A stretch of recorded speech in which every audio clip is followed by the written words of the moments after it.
ఓ బట్టల shop showroom యాజమాన్యం చేసిన ఓ మార్కెటింగ్ స్టంట్ బాంబులా బెడిసి కొట్టింది.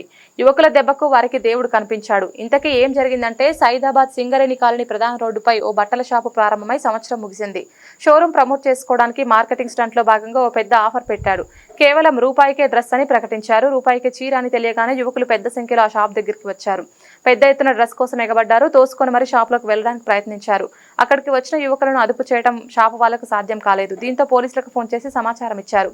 పోలీసులు వచ్చినా వారిని అదుపు చేయలేకపోయారు. చివరకు కంట్రోల్ తప్పడంతో పోలీసుల సాయంతో షోరూం బంద్ చేశారు. దీంతో యువకులు వెనుదిరిగారు.